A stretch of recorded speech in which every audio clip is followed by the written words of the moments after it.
classic pan bagnat.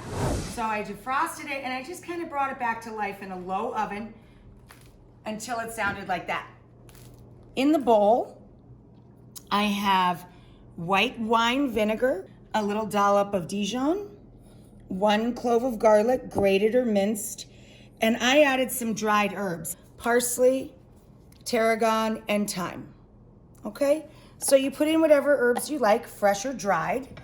And now we're going to whisk in our olive oil into basically our vinaigrette. A little dressing on the bottom, and I'm saving half of the dressing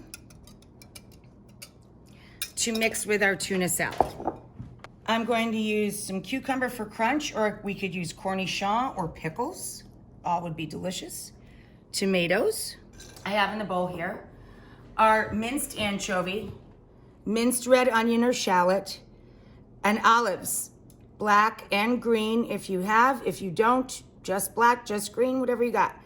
Some salty deliciousness going on here. And then I added chopped artichoke hearts. And add our tuna. And douse the tuna with some lemon.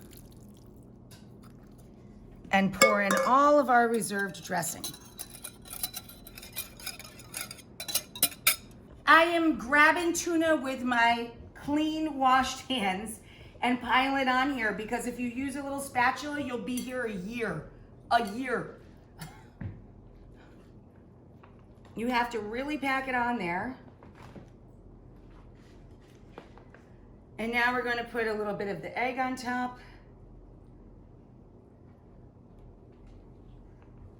And then we put the lids on, AKA the top of the baguette. Now here's the fun part. You take a piece of parchment, a piece of plastic, a kitchen towel, whatever, and then you weight down a skillet with some cans of beans, or if you have a heavy cast iron skillet, like I have one that comes with a sandwich press, this is literally mine, you literally press down on it and let this set for at least half an hour. Voila! Pressed, beautiful, delicious tuna sandwich deluxe.